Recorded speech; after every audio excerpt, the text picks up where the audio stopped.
Apa yang Tuhan mau? Dengar firman Tuhan, lakukan. Kalau kau tahu kenajisan itu dosa, jangan hidup di dalamnya. Kita ini hidup nggak tahu sampai berapa lama. Suatu saat kita akan mati, dan apa yang harus kita pertanggungjawabkan di hadapan Tuhan?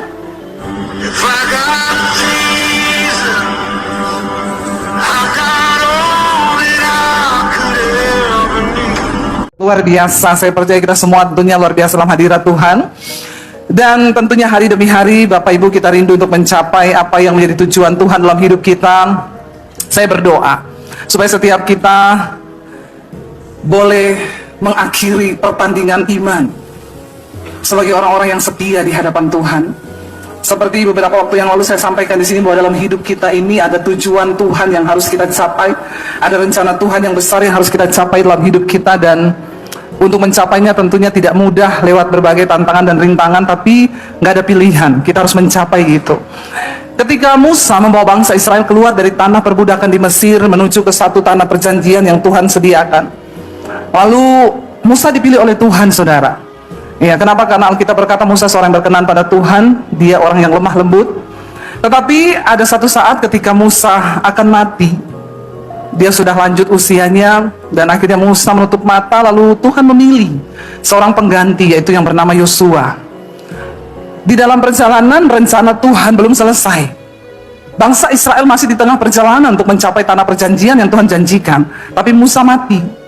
Lalu Tuhan memanggil Yosua dan berfirman kepada Yosua bahwa dia harus menggantikan Musa sebagai pemimpin yang akan membawa bangsa itu. Dan tentunya itu bagi Yosua nggak mudah. Kenapa, saudara? Karena Yosua itu mengikuti Musa di dalam perjalanan bangsa itu keluar dari Mesir.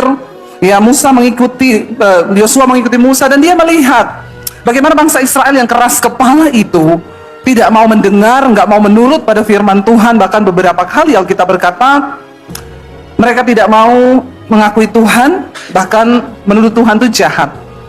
Musa itu seorang yang lembut hati, makanya dipilih Tuhan. Dan Alkitab mencatat, tidak ada orang di muka bumi ini yang mempunyai hati seperti hatinya Musa, yang memiliki kelembutan hati seperti Musa. Musa itu orang yang lembut hati, nggak pernah marah, saudara. Ya, mungkin dia nenek moyangnya orang Solo. Kalau orang Surabaya bisa marah ya, tapi orang Solo, ya mirip suami saya, kalau marah permisi dulu, ya aku boleh marah enggak? Saya bilang kalau marah aja, ya. Tapi di satu saat Musa itu emosi, karena ketika bangsa itu sampai di satu tempat dan tidak ada air di sana, lalu mereka itu mengamuk sama Musa dan berkata, kamu itu ngapain bawa kami keluar dari Mesir sampai ke tempat ini? Kamu mau kami mati dengan tidak ada minuman di sini, tidak ada air? Dan Musa datang kepada Tuhan dan bertanya, Tuhan, apa yang harus aku lakukan di tengah bangsa yang terus menyalahkan aku, bahkan untuk menggenapi kehendak dan rencana Tuhan? Seringkali kita ini dituduh salah. Itu yang Musa alami. Dan ketika itu Tuhan berkata, ambil tongkat yang di tanganmu itu dan arahkan ke gunung batu, dan katakan pada gunung batu itu, hai, keluarlah air. Tapi karena Musa itu dia orang lembut hati, dia nggak tahan menahan marahnya, dia nggak bisa marah sama bangsa Israel, lalu dia lampiaskan marahnya ke gunung itu. Tuhan bilang sentuh aja pakai tongkat, tapi karena Musa emosi, dia pukul pakai tongkat gunung itu. Airnya tetap keluar, tapi Musa dapat penghukuman dari Tuhan. Dia tidak boleh masuk tanah perjanjian. Kalau saudara pernah ke Israel dan mampir di Jordan, kita datang ke satu tempat yang namanya Gunung Nebo atau Gunung Musa. Musa itu hanya sampai di situ, saudara. Di bawah itu adalah lembah Jordan, tanah perjanjian, tapi Musa tidak boleh masuk. Karena kesabarannya itu juga berbatas. Musa juga manusia. Saya bilang untung Musa lemah lembut, orang Solo. Kalau orang Sulawesi Musa itu, ya bukan gunung yang dipukul pakai tongkat. Tongkatnya itu kena ke kepalanya bangsa Israel pasti. Tapi, dan Yosua melihat itu, saudara. Yosua melihat setiap kejadian demi kejadian bagaimana bangsa itu sangat keras kepala, tidak mau menuruti firman. Bahkan Alkitab berkata, semua yang keluar dari Mesir, angkatan itu, semuanya mati di padang gurun, dibunuh sama Tuhan. Yang masuk itu adalah angkatan yang berikutnya. Mereka tidak layak untuk masuk ke tanah perjanjian. Mereka nggak layak menikmati janji Tuhan. Mati di padang gurun, mati karena dosa. Ya, tidak sempat mengalami janji Tuhan. Ketika Yosua dipilih Tuhan, saya yakin ada begitu banyak pertimbangan bagi Yosua. Aduh, Musa aja yang tua, mereka nggak mau dengar nih, bangsa keras kepala. Bagaimana dengan aku? Tapi ketika Tuhan memanggil, Ketika Tuhan memberikan satu arahan, satu janji atas janjinya, maka Tuhan juga memberi petunjuk supaya Yosua sukses dan berhasil. Dan terbukti Alkitab mencatat bahwa Yosua berhasil membawa bangsa itu masuk ke tanah perjanjian. Nah, hari ini saudara perhatikan, konsep Allah di dalam Alkitab itu tidak pernah berubah. Cara kerja Tuhan itu tidak pernah berubah. Dari perjanjian lama, itu adalah sebuah gambaran kehidupan kita semua hari ini. Kalau Tuhan berhasil memberi petunjuk kepada Yosua dan dia berhasil masuk ke dalam rencana Tuhan yang besar membawa bangsa itu, berarti apa yang Tuhan sampaikan bagi Yosua itu juga berlaku untuk kehidupan kita hari ini. Amin. Dan Yosua mengalami rancangan Tuhan, berhasil dan beruntung. Berapa banyak saudara yang mau hidupnya berhasil dan beruntung? Ya, saya percaya semua kita. Karena saudara berhasil toh belum tentu beruntung. Banyak orang di hidup ini kelihatannya berhasil loh, tapi tidak beruntung. Contoh, iya bu, saya itu toko saya tuh rame loh, tapi waktu pembukuan akhir bulan setiap kali hitung kok tidak ada untungnya. Nah, itu bocornya kemana saudara? Ada juga yang berkata begini, anak saya itu berhasil bu, udah S1, S2, S21, S23 kayak Samsung, tapi kok nggak ada untungnya ya. Kelihatannya dia sibuk berkarir, tapi ya nggak punya rumah, nggak punya ini, bahkan hidupnya ya begitu-begitu aja, nggak ada damai sejahtera, nggak ada sukacita. Kalau Tuhan yang memberi satu janji saudara, dia bilang supaya perjalananmu berhasil dan beruntung. Apa yang Tuhan sampaikan kepada Yosua berlaku buat kita hari ini. Baca bersama Yosua 1 ayat 7 dan ayat yang ke-8. Hanya baca 1, 1, 2, 3. Kuatkan dan teguhkanlah hatimu dengan sungguh-sungguh. Jangan malas baca Alkitab. Buka mulutnya, 1, 2, 3, cepat. Suruh baca sama-sama. Baru baca aja udah gak mau saudara. Bagaimana saudara mau melakukan? Baca bersama-sama. Kenapa saya suruh baca bersama-sama? Saya yakin di rumah pada gak baca Alkitab. Jadi di gereja baca, amin? Baca. Karena ada manfaat waktu kau membaca, rohmu menangkap sesuatu, maka terjadi mujizat. Baca bersama 1, 2, 3. Hanya kuatkan dan teguhkanlah hatimu dengan sungguh-sungguh. Bertindaklah hati-hati sesuai dengan seluruh hukum yang telah diperintahkan kepadamu oleh hambaku Musa. Janganlah menyimpang ke kanan atau ke kiri, supaya engkau beruntung kemanapun engkau pergi. Ayat 8. Janganlah engkau lupa memperkatakan kitab Taurat ini, tetapi renungkanlah itu siang dan malam, supaya engkau bertindak hati-hati sesuai dengan segala yang tertulis di dalamnya, sebab dengan demikian perjalananmu akan berhasil dan engkau akan, katakan amin. Waktu baca dapat sesuatu nggak? Dapat kan? Ada nggak yang nyantol di pikiranmu? Kalau nggak ada nyantol berarti kau gila itu. Ya pulang saja kalau gitu, jangan di gereja ya.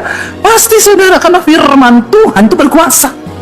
Waktu kita membaca dengan mulut, kita ucapkan, kita mendengar, sesuatu terjadi loh dalam hidup kita. Ayat 7 tadi berkata dengan jelas, hanya kuatkan dan teguhkanlah hatimu dengan sungguh-sungguh. Pemulihan, perubahan, semua terjadi di hidup kita dimulai dari niat hati. Kalau engkau mau bertobat, kalau engkau mau berubah, ayo kuatkan dan teguhkan hatimu. Aku bisa. Yang mau melepas rokok, nggak usah angkat tangan. Saya bisa lihat dari sini muka-muka masih merokok ini. Yang saya tahu yang masih merokok ini, di kepalamu ada asap. Kau nggak angkat tangan juga saya tahu ya. Jangan bilang begini, saya nggak bisa bu, nggak bisa bu, berat, merokok itu berat. Saya ketemu orang, saya sudah berhenti loh bu 8 bulan, tapi merokok lagi. Hari ini kau perlu katakan, kuatkan dan teguhkan hatiku Tuhan. Aku mau melakukan firman Tuhan supaya aku bisa lepas. Amin. Semua diawali dari niat. Ada yang mau berhenti terikat dengan film porno, nggak usah angkat tangan juga. Jangan kau terikat dengan film porno saudara. Itu merusak otak. Ya orang itu sekali nonton film porno, sel-sel otaknya rusak. Ya, tiap hari kau nonton rusak semua. Makanya lama-lama orang yang kecanduan pornografi itu jadi gila. Lihat sapi lewat, sapinya tidak pakai celana. Dari dulu itu sapi tidak pakai celana. Dasar otakmu aja ngeres. Ya, karena kebanyakan lihat film porno. Bertobat. Ya, bertobat. Ya, makanya saudara jangan biarkan kedaginganmu itu menguasai engkau. Kalau kau punya niat dalam hati berkata, dalam nama Tuhan Yesus, teguhkan dan kuatkan hatiku Tuhan. Aku mau lepas dari film porno ini. Aku mau lepas dari judi ini. Aku mau lepas dari rokok ini. Saya percaya saudara, waktu kau meneguhkan hatimu, menguatkan hatimu untuk melakukan firman, bertindak hati-hati sesuai semua yang tertulis dalam Alkitab, saya yakin kau pasti berubah. Berubah saudara. Dan dikatakan tadi di sana, coba tanyakan lagi ayat 7, supaya apa? Ya, supaya engkau beruntung kemanapun engkau pergi. Orang yang beruntung itu beda saudara. Ada banyak hal-hal yang tidak bisa kita pahami dengan otak kita. Ya, orang bodoh kalah sama orang pintar, orang pintar kalah sama orang rajin, orang yang rajin kalah sama orang hoki. Orang yang beruntung karena disertai Tuhan. Amin. Kalau Tuhan menyertai engkau, engkau melakukan firman Tuhan, engkau beruntung dimanapun engkau pergi. Sehingga tidak ada satupun tempat sial bagi kita. Nggak ada rumah sial, nggak ada ruko sial, nggak ada tempat usaha yang sial. Yang sial itu orangnya, bukan rumahnya. Ya, makanya saudara kalau beli rumah tusuk sate, nggak apa-apa, beli aja, amin. Siapa yang takut beli rumah tusuk sate sini? Ya, nanti nggak diberkati bu, itu nanti berkatnya jauh. Ya, saya kalau beli rumah, saya cari yang tusuk sate. Apalagi kalau ada setannya, murah itu. Iya toh? Ya, nggak apa-apa. Saya cari-cari rumah, saudara. Ketemu satpam, Pak, di sini ada rumah nggak, Pak? Ada, Bu, tapi tusuk sate. Ya, saya bilang, nggak apa-apa, saya mau. Ada setannya nggak, Pak? Ada, Bu. Nah, itu komplit sudah. Nggak laku-laku, udah lama, Bu. Sering ada penampakan. Mana, Pak? Coba, saya mau lihat. Satpamnya bilang, gue tunjukin rumah tusuk sate yang belum laku. Ayo, Pak, kita lihat. Saya lihat, emang Bapak pernah lihat setan di sini? Sering, Bu. Ibu nggak takut di rumah ini? Nggak. Karena kalau saya masuk, setannya keluar, Pak. Setannya tak suruh pindah, pindahnya ke pos satpammu, Pak. Dia bilang, astagfirullah. Makanya Bapak harus beriman. Dengar ya, Pak. Kalau kita hidup benar, melakukan firman Tuhan, setan tidak betah tinggal sama kita, amin. Jadi kalau ada orang Kristen, rumahnya ada setannya, berarti kau temennya setan itu. Dikit-dikit lihat setan, dikit-dikit, aku denger gini, aku lihat ini. Saya bilang, berarti kau teman akrabnya setan. Satu server. Kalau kita ini hidup benar, setan tuh nggak betah, saudara.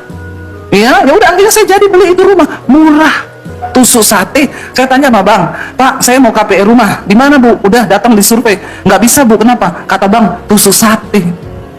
Saya bilang, kenapa juga bang ikut-ikutan percaya yang begituan?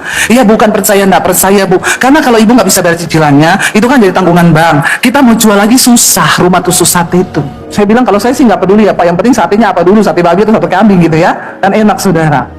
Alkitab berkata, menjamin kalau engkau bertindak hati-hati sesuai dengan semua yang tertulis dalam firman Tuhan, teguhkan dan kuatkan hatimu untuk tidak menyimpang ke kanan dan ke kiri, maka engkau akan beruntung kemanapun kau pergi. Amin saudara. Jadi nggak ada rumah sial, nggak ada ruko sial, nggak ada tempat sial. Yang Tuhan berkati itu orangnya, bukan rumahnya. Waktu kau hidup benar, berkat Tuhan itu tidak pernah tertukar. Ada jemaat datang sama saya, Bu, saya sakit hati Bu. Kenapa? Di samping ruko saya ada orang buka usahanya sama persis dengan usaha saya. Udah gitu orang Kristen lagi Bu. Ibu ngapain sakit hati? Dengar baik-baik Bu. Usaha bisa ditiru, kerjaan bisa ditiru, tapi berkat Tuhan tidak bisa ditiru. Karena Tuhan tidak pernah salah memberikan berkat kepada orang-orang yang tepat dengan tujuan Tuhan. Amin saudara. Yang pertama, teguhkan dan kuatkan hatimu, jangan menyimpang saudara. Walaupun banyak tawaran tuh kita menyimpang, no, aku mau tetap jalan lurus. Tapi susah loh kalau kamu hidup kerja dari bawah, mending jadi ani-ani.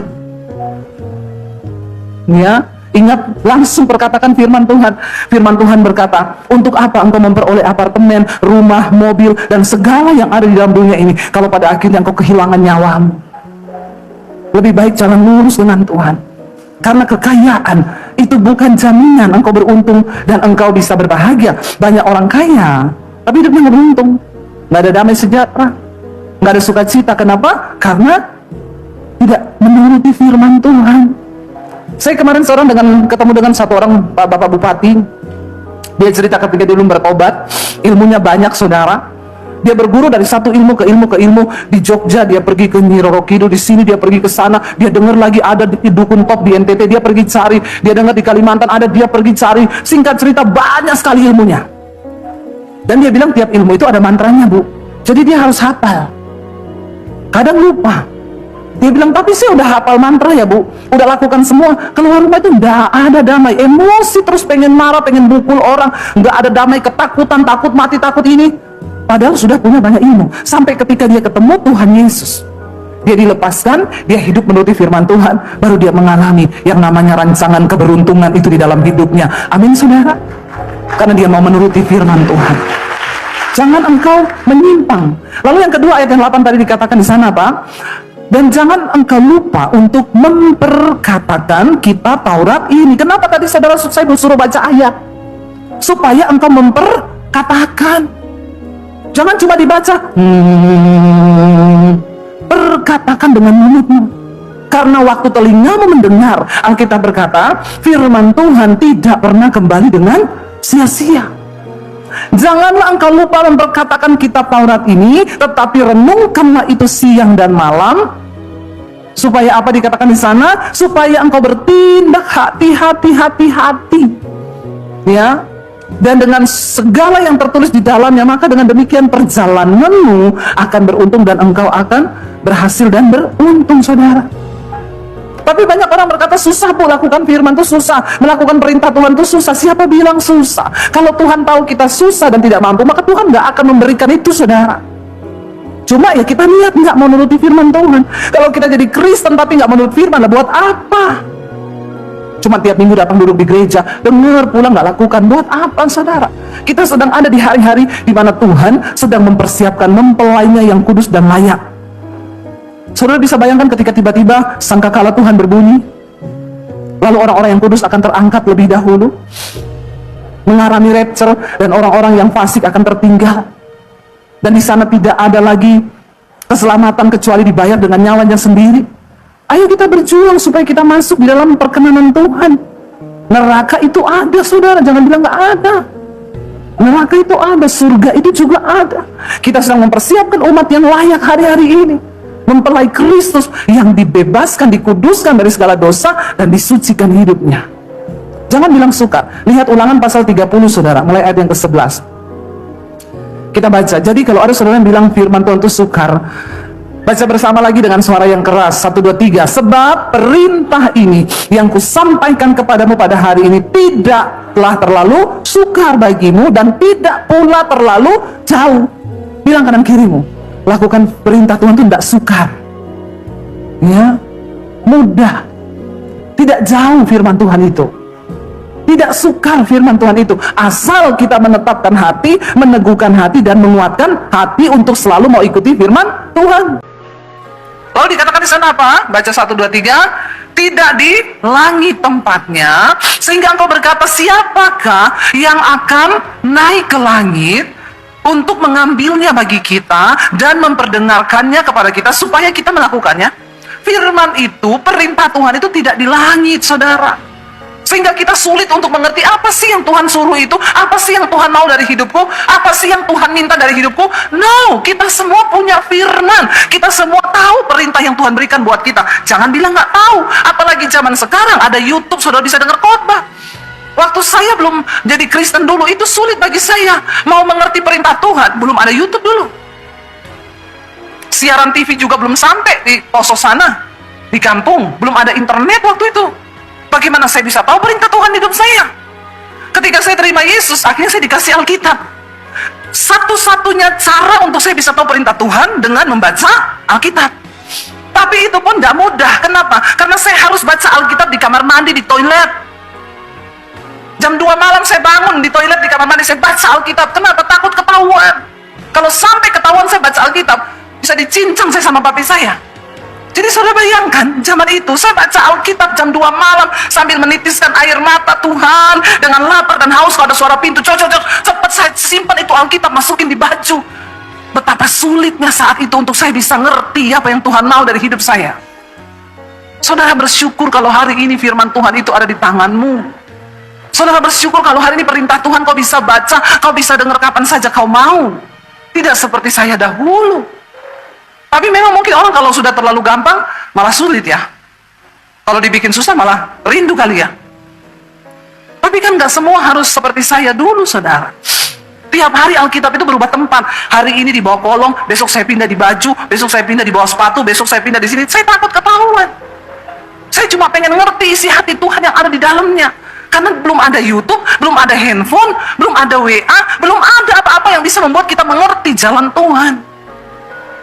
Jadi begitu sulit. Tapi mungkin Tuhan melihat hati saya yang lapar dan haus. Dan Yesus berkata, berbahagialah mereka yang lapar dan haus akan kebenaran. Karena mereka akan dipuaskan.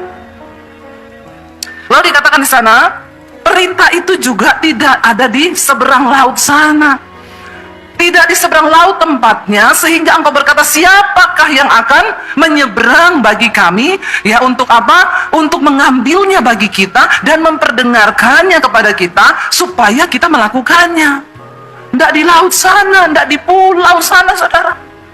Lalu Alkitab bilang apa? Baca 1, 2, 3. Tetapi firman ini sangat dekat kepadamu, yakni di dalam mulutmu dan di dalam hatimu untuk dilakukan. Dekat sekali. Di hati dan di mulut. Waktu kau baca, kau simpan di hati dan kau perkatakan. Supaya kau bertindak hati-hati dalam laku, dalam perilakumu. Engkau lakukan semua seturut dengan firman. Saudara, coba saudara baca Alkitab. Hafal 1 ayat 1 hari. Saya yakin hidupmu pasti berubah. Pasti ada buah yang akan engkau dapat. Sebab firman Tuhan itu berkuasa, saudara. Amin. Nggak jauh, saudara. Dia berada sangat dekat. Baca 1, 2, 3 dengan suara yang keras. Ingatlah, aku akan menghadapkan padamu pada hari ini apa? Kehidupan dan keberuntungan, kematian dan kecelakaan. Ada 2 jalan di depan kita ini, saudara. Yang satu jalan kehidupan dan keberuntungan, yang satu jalan kematian dan kecelakaan. Kita yang pilih sendiri nasib di dunia ini. Kita yang pilih. Waktu engkau memilih untuk bertobat dan hidup sesuai dengan kehendak Tuhan, melakukan kebenaran, maka hidupmu memperoleh rancangan kehidupan dan keberuntungan. Tapi ketika engkau salah memilih bukan jalan Tuhan, keinginan daging, keinginan setan yang kau pilih, maka engkau masuk dalam rancangan kematian dan kecelakaan. Sehingga engkau berkata, tidak pernah ada keberuntungan di hidupku, sial terus hidupku ini. Bertobat, saudara. Apa yang membuat hidup kita ini menderita sebenarnya? Kesalahan, dosa, menyimpang dari jalan Tuhan, tidak nurut sama kehendak Tuhan. Kita lihat bersama Amsal 28. Kita buka, saudara, Amsal 28 ayat yang ke-13 dan ayat yang ke-14. Amsal 28 ayat 13, baca 1, 2, 3. Siapa menyembunyikan pelanggarannya tidak akan beruntung, tetapi siapa mengakuinya dan meninggalkannya akan disayangi. Jangan sembunyikan dosa, jangan sembunyikan pelanggaran, karena ayat ini berkata, orang yang menyembunyikan dosa dan pelanggaran tidak akan beruntung. Kau kerja sekuat apapun, mungkin ada yang bilang, saya ini udah kerja, Bu, siang jadi malam, malam jadi siang, kepala jadi kaki, kaki jadi kepala. Tapi kenapa hidupku nggak ada perubahan, nggak ada damai, nggak ada sukacita, bahkan tidak ada keberuntungan? Coba cek, saudara. Karena ayat ini dengan jelas berkata, siapa menyembunyikan pelanggaran tidak akan beruntung. Tetapi siapa mengakuinya dan meninggalkannya itu akan disayangi. Ayat yang berikutnya berkata, ayat 14, baca bersama. Berbahagialah orang yang senantiasa takut akan Tuhan, tetapi orang yang mengeraskan hatinya akan jatuh ke dalam malapetaka. Satu yang Tuhan mau dari hidup kita, saudara, cuma satu, pertobatan. Saya ketemu satu orang ibu, dia bilang, Bu, saya sudah menikah lama, tapi saya nggak punya anak, nggak hamil-hamil. Udah periksa dokter, semuanya baik, suami saya baik, saya juga baik. Kami sudah sampai di satu titik yang ya sudahlah, berarti ini kehendak Tuhan. Saya tanya, Ibu mau saya doakan biar bisa punya anak? Nggak usah, Bu Dewi, percuma, nanti juga bakal nggak, karena sudah semua pendeta mendoakan kami. Oh oke, Bu, kalau gitu Ibu sudah menyerah? Iya. Bu, sebelumnya saya tanya dulu, mungkin dulu sebelum menikah Ibu pernah dengan suami menolak kehamilan? Karena ada yang berkata, kita nikah dulu aja tapi nggak usah punya anak. Ada orang-orang yang menikah yang berkata begitu. Banyak yang mereka yang tidak punya anak karena dulu waktu menikah menolak. Ya, kita menikah dulu, nggak usah punya anak dulu ya, nanti. Dia pikir anak itu dia yang atur, padahal Tuhan yang atur. Oh enggak, Bu, katanya kami dari pertama menikah sudah pengen punya anak. Oh, atau ada hal-hal lain yang mungkin Ibu mau ngomong sama saya? Oh iya, Bu Debbie, gini ya, saya nggak pernah cerita sama siapa-siapa, ini cuma cerita sama Ibu aja. Ibu, itu ada pengaruhnya nggak? Dulu saya ini sebelum menikah dengan suami saya kan punya beberapa pacar. Saya beberapa kali aborsi dengan pacar-pacar saya yang lama. Tapi saya nggak pernah cerita itu, Bu. Ya bisa jadi itu diikat iblis, Bu, karena ibu pernah melakukan itu. Tapi sekarang ibu sudah mengakuinya. Dan Alkitab berkata, apa yang kau lepas di bumi terlepas di surga, apa yang kau ikat di bumi terikat di surga. Hari ini kita berdoa, Bu, ya, biar Tuhan ampuni. Kalau ada kutuk kita patahkan. Ibu minta ampun, sekarang ibu sudah mengakui dosa itu. Ayo kita berdoa. Saya berdoa, saudara, Tuhan putuskan semua kutuk, bahkan dosa-dosa akibat masa lalu, putuskan. Saya pegang perutnya dalam nama Tuhan Yesus. Engkau bisa memberikan mereka anak keturunan ilahi. Udah, saudara, tapi dia cuma bilang, saya sih sudah nggak berharap, Bu Debbie, karena udah umur juga. Saya pulang, saudara, berapa bulan kemudian saya di WA, Bu Debbie, puji Tuhan, saya sekarang hamil. Tuhan beri anak keturunan ilahi. Benar, saudara, siapa mengakui pelanggarannya akan beruntung. Tapi siapa menutupi dosanya tidak akan beruntung. Saya pernah bersaksi di sini, seorang pejabat yang bertobat karena dokter vonis umurnya tinggal 6 bulan dia bakal mati. Lalu dia berdoa sama Tuhan, Tuhan, saya pengen umur panjang. Apa yang harus saya lakukan? Tuhan bilang, kalau kau mau umur panjang, mau sembuh, ya cuma satu. Apa Tuhan? Akui dosamu sama istrimu. Waduh, bapak-bapak kalau dengar begini udah langsung nih. Dia langsung meriang ini. Dia bilang gini, waduh, suruh ngaku sama istri. Yang ada kalau sama Tuhan mungkin 6 bulan matinya. Tapi kalau ngaku sama istri ya bisa dipercepat. 3 bulan apa 2 bulan bisa mati nih. Ya, tapi dia berpikir gini, yang ngaku mati, enggak ngaku juga mati, sama-sama. Daripada mati berdosa, mending ngaku. Bukan cuma istrinya yang dia panggil, keluarga besarnya dikumpulin, saudara. Lalu dia pengakuan dosa, dia bilang umur saya nggak lama lagi. Jadi saya mau pengakuan dosa supaya kalian tahu siapa saya, supaya iblis ditelanjangi dan dipermalukan. Saya ini berdosa, saya gini. Lalu diajak istrinya keliling kota, di situ ada perempuan, di situ ada banyak. Istrinya kaget. Dia nggak menyangka kalau suaminya sebejat itu. Memang istrinya terluka, saudara, nangis terus istrinya. Tapi setelah dia pengakuan, hatinya damai, hatinya tenang, dia mulai cari Tuhan. Dengerin khotbah, dia bilang termasuk khotbah ibu tuh di YouTube saya dengerin tiap hari, Bu. Ya, sehari 5-6 kali saya dengar khotbah. Lalu imannya bertumbuh, hidupnya berubah. Dia tinggalkan semua dosa yang sudah diakuinya. Saudara, 6 bulan tidak mati, 1 tahun tidak mati, 2 tahun tidak mati, sampai hari ini tidak mati-mati. Karena Tuhan menyatakan kuasanya. Bahkan hari ini dia buka persekutuan. Dia ajak semua orang untuk mendengarkan kebenaran. Siapa mengakui dan meninggalkannya akan disayangi oleh Tuhan. Tuhan cuma mau satu hal, supaya jemaat engkau yang hadir hari ini, hidupmu itu dikuduskan. Saya sedih, saudara, kemarin di Jakarta ada peristiwa ketangkep 56 orang cowok bikin pesta seks di satu hotel.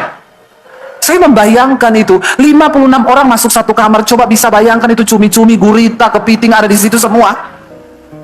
Bisa bayangkan betapa jijiknya itu, saudara. Mengerikan dunia ini. Sebenarnya engkau bisa disembuhkan kalau engkau mau merendahkan diri. Jangan diumbar hawa nafsu. Yang lebih mengherankan lagi, ada yang sudah punya istri, punya anak, saudara, dan melakukan dosa yang begitu nggak merasa berdosa. Ya, makanya ada wanita bilang, Bu Debbie tahu kan sampai kenapa sekarang saya ini memilih jadi perawan tua? Karena saya ngeri, Bu, saingan kita bukan cuma pelakor. Bambang Joko juga saingan kita semua itu. Yang ngeri dunia ini sekarang, dia bilang. Ya, saudara, bertobat, yang homo, yang lesbi, yang kepahitan, itu semua kan Tuhan tidak mau. Apa yang Tuhan mau? Dengar firman Tuhan, lakukan. Kalau kau tahu kenajisan itu dosa, jangan hidup di dalamnya. Kita ini hidup nggak tahu sampai berapa lama. Satu saat kita akan mati, dan apa yang harus kita pertanggungjawabkan di hadapan Tuhan? Ya, makanya Alkitab berkata Tuhan tidak berkenan pada kematian orang fasik atau orang berdosa. Tuhan tidak mau orang fasik itu mati. Tuhan ada ayatnya loh. Tuhan tidak berkenan pada kematian orang fasik, tetapi kepada pertobatannya. Dalam hatinya Tuhan, daripada lu mati mending lu tobat. Tapi kalau nggak tobat-tobat, ya murka Tuhan turun. Makanya bertobat, saudara. Selama masih ada waktu, ada kesempatan, mari kita kejar kekudusan hidup. Amin. Kalau kita tahu Tuhan bilang jangan kepahitan, ya lepaskan kepahitan. Jangan kepahitan sama iparmu, sama mertuamu, sama adekmu. Kenapa kau tetap kepahitan? Itu berarti kau tidak menuruti firman Tuhan. Itu engkau menyimpang. Ya, kalau Tuhan bilang jangan marah, ya jangan marah. Kalau Tuhan bilang suami istri hidup damai rukun bersama, ya ayo, berantem boleh, 5 menit cukup, amin. Kalau jiwamu sehat, kalau rohmu sehat, 5 menit cukup, ya. Berdamai, bilang, say, ngapain sih kita ini berantem-berantem? Ayo doa yuk, biar berkat Tuhan mengalir dalam rumah tangga kita, amin. Karena firman Tuhan berkata, di mana orang hidup rukun bersama, disitulah berkat Tuhan akan diperintahkan. Ya, ayo saudara, kita mulai membangun hidup ini semakin hari semakin berkenan pada Tuhan. Nah, ini pasal 2 ayat 1 sampai ayat yang keempat. Firman Tuhan berkata di sana, karena itu, kita baca sama-sama, karena itu harus lebih teliti kita memperhatikan apa yang telah kita dengar, kata firman Tuhan, supaya kita jangan hanya di bawah arus, ya. Sebab kalau firman yang dikatakan dengan perantaraan malaikat-malaikat tetap berlaku, dan setiap pelanggaran dan ketidaktaatan mendapat balasan yang setimpal, bagaimanakah kita akan luput jikalau kita menyia-nyiakan keselamatan yang sebesar itu, yang mula-mula diberitakan oleh Tuhan dan oleh mereka yang telah mendengarnya kepada kita dengan cara yang dapat dipercayai. Sedangkan Allah meneguhkan kesaksian mereka oleh tanda-tanda dan mujizat-mujizat, oleh berbagai-bagai penyataan kekuasaan dan karunia Roh Kudus yang dibagi-bagikannya menurut kehendaknya. Saudara, ayat ini berkata, karena itu harus lebih teliti kita memperhatikan apa yang telah kita dengar. Saudara, setiap hari yang kita dengar tuh apa, saudara, ya? Di rumah itu apa yang kita dengar, bahkan ya pengajaran-pengajaran yang kita dengar hari-hari ini, firman ini berkata harus lebih teliti. Dengan adanya masa pandemi ini, tiba-tiba di YouTube itu banyak bermunculan, ya. Tiba-tiba banyak nabi juga yang muncul, ya, yang ngomong Tuhan bicara, ya, nubuatan 2022, nubuatan 2021, ada yang bilang Tuhan mau datang 1,5 tahun lagi. Lalu jemaat banyak yang datang kepada saya bertanya, Bu, benar nggak Tuhan mau datang 1,5 tahun lagi? Saya bilang, saya belum dapat kabarnya itu. Ya, belum ada yang kabarin ke saya. Harus dengan lebih teliti kita memperhatikan apa yang kita dengar hari-hari ini, saudara. Dengan adanya media sosial sekarang, YouTube, banyak sekali saudara yang masuk. Tetapi perhatikan, ya, apa yang saudara dengar hari-hari ini. Yang terutama kita harus sadari adalah, ingat kita punya telinga rohani. Tuhan itu bisa berbicara kepada kita, tetapi setan juga bisa berbicara. Sampai ada akhirnya orang yang jadi gila karena tiap hari mendengar suara-suara. Saya tuh banyak melayani, Bu. Sekarang itu ya, anak saya sudah mulai agak-agak tidak waras. Kenapa? Awalnya dengar-dengar suara. Ya, ada suara yang datang ngomong begini, lalu dia dengar, dia biarkan masuk. Sekarang udah tidak waras. Saudara, kita itu punya musuh kita tuh nggak kelihatan. Yang pertama adalah setan, dan setan itu tiap hari berbicara. Saudara sering nggak mendengar ada suara di dalam hatimu? Tiap hari yang saudara dengar tuh suara, ada yang suara yang baik, ada suara yang tidak baik. Yang masih mendengar di sini berapa banyak? Yang mendengar, yang tiap hari dengar ada suara-suara bicara di dalam hati, di dalam pikiran. Nggak usah gitu. Kalau kita ini misalnya berantem, ya, suami istri atau siapa, atau ya nggak usah jauh-jauh lah, suami istri misalnya kita ribut kecil, lalu ada suara yang ngomong gini, kalau ibu-ibu, kamu itu ya, suamimu itu dari sejak awal kamu menikah, dia kan tidak pernah menghargai kamu. Ibu-ibu ada yang sering dengar begini? Ada orang di sini? Kita dengarkan kadang-kadang ketika kita ada sesuatu, ada kan di hati kita suara yang berkata, lihat suamimu itu tidak pernah menghargai kamu. Atau suami sebaliknya, ketika engkau lagi ribut sama istri, ada nggak ketika engkau duduk sendiri, tiba-tiba ada suara yang bicara di hatimu, istrimu itu loh, ya, tidak pernah menghargai kamu sebagai seorang lelaki, sebagai seorang pria. Pernah nggak bapak-bapak? Sebagai seorang lelaki, sebagai seorang pria, pernah nggak bapak-bapak? Ada bapak-bapak di sini? Sering nggak? Ada nggak kadang-kadang suara seperti itu? Ada ya? Kalau saudara masih hidup ada loh. Ini jemaat di Semarang ini anteng-anteng ya. Kalau kita masih hidup itu pasti jadi oke, saudara setuju dulu kan? Nah, ketika kita membiarkan suara-suara itu datang, kita nggak tengking, maka di situ awal kita memberikan celah bagi iblis untuk bekerja. Tadi malam saya layani konseling, saudara, ya, dari jam saya pulang, ya, habis diajak Pak Victor makan itu sampai di hotel 1 jam saya terima telepon konseling. Ibunya ngomong gini, Bu Debbie, saya sudah akhirnya mengambil keputusan untuk menyerah.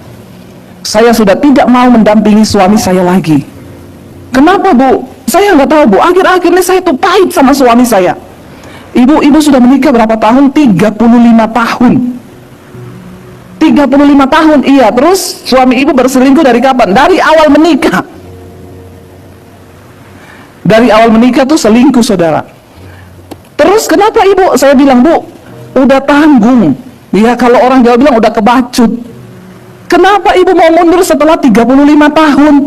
Kalau ibu mau mundur dari awal dulu pertama menikah, 1 tahun 2 tahun ibu tahu suami gitu, ya udah mundur aja. Tapi sekarang kan sudah 35 tahun. Istilahnya kan udah kebal kan. Saya nggak tahu, Bu. Akhir-akhir itu saya dengar suara bisikan, ngapain kamu bertahan buat suamimu, mundur. Udah tinggalin dia. Bahkan dia bilang, saya udah bilang ke suami saya, kalau kamu mau menikah sama perempuan itu, saya persilakan. Oke, saya setuju. Saya bilang, Ibu, iblis itu paling tahu ya. Saya mau bilang sama ibu, Tuhan itu bekerja, dan selama ini ibu tuh sudah berdoa buat suamimu, dan setan tuh tahu kalau waktunya sudah dekat. Ibu sudah 35 tahun bertahan berdoa buat suami. Kenapa ibu biarin di hari-hari terakhir? Orang suaminya sudah umur 60, dia juga sudah umur 60. Saya bilang, Bu, udah umur 60 juga apa sih? Kita kan sebagai suami istri itu kalau sudah umur 60 mau ngapain, Bapak Ibu? Ada di sini yang sudah umur 60 tahun menikah, sudah sampai 60 tahun sekarang, kan sudah bukan kayak anak muda yang masih mengharapkan apa ya. Saya bilang, kan ibu sekarang juga pastilah sudah tidak, ya maksudnya maaf loh, kalau sudah umur 60 juga dalam kalau menuntut untuk seksualitas kan juga sudah tidak kan.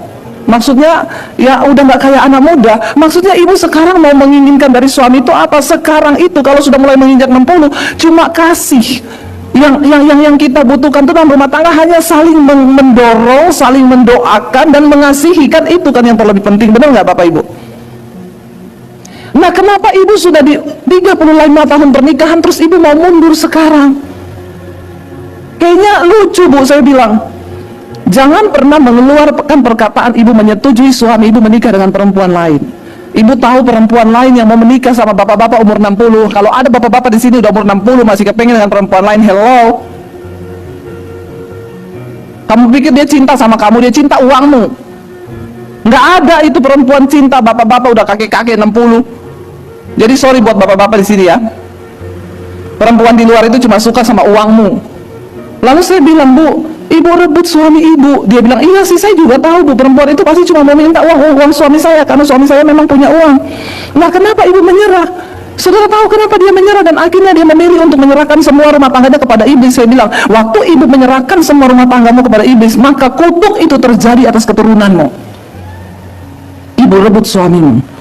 Iya, Bu, karena saya dengar-dengar, sampai kapan iblis mulai datang bisikin. Sampai kapan kamu bertahan 35 tahun? Lepas saja, tinggalin aja, udah capek. Saya bilang, Ibu kalau mau cerai juga sudah umur segini dapat apa? Emang ibu masih mau kawin lagi?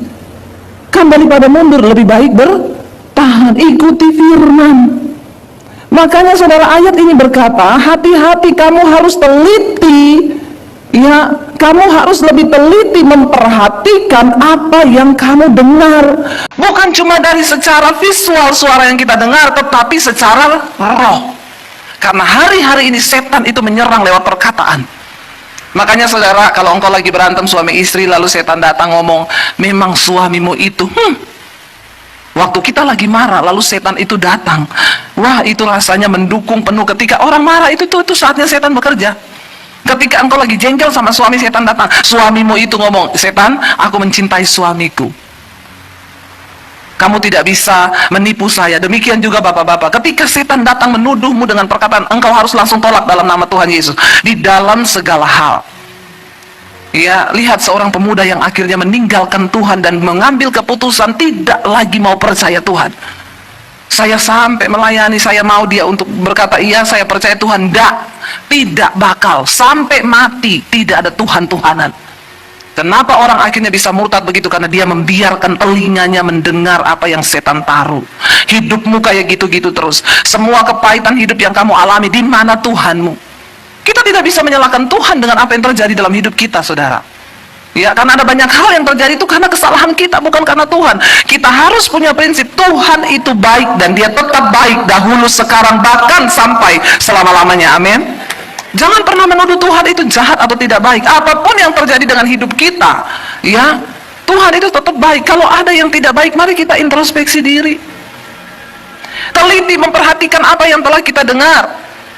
Dan perkataan itu, ya, makanya Alkitab bilang perkataan pemfitnah, perkataan yang buruk itu kalau masuk dalam hati itu seperti sedap-sedapan. Lebih mudah perkataan yang buruk masuk dalam hidup kita ketimbang perkataan yang baik. Kenapa? Karena dari awal memang manusia itu sudah jatuh ke dalam dosa. Jadi kecenderungan untuk berbuat dosa itu lebih besar. Saya mau kasih satu contoh. Satu kali saudara, ada jemaat dia itu pelihara burung beo, ya.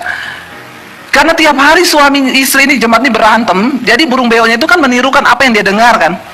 Tiap hari suami istri kalau berantem, memang kau kurang ajar. Jadi beonya itu tiap ngomong kurang ajar, setan. Karena yang tiap hari dia dengar, tuan rumahnya ngomong itu.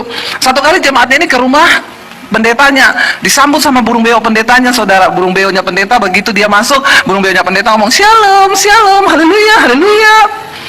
Lalu dia terkejut, burung saya di rumah ngomongnya kurang ajar setan. Kok ini burung beo pendeta nih ngomong shalom, haleluya, shalom. Dia bilang, "Pak pendeta, boleh nggak saya pinjam burung beonya, saya bawa ke rumah saya 1 minggu aja, biar burung beo saya itu juga ikut ketularan." "Oh ya silakan, tapi balikin ya." Iya, dibawa pulang saudara. 1 minggu kemudian burung beonya Pak pendeta dibawa pulang. Begitu sampai rumah lihat Pak pendeta, dia bilang, "Setan, kurang ajar setan." Jadi siapa yang terpengaruh?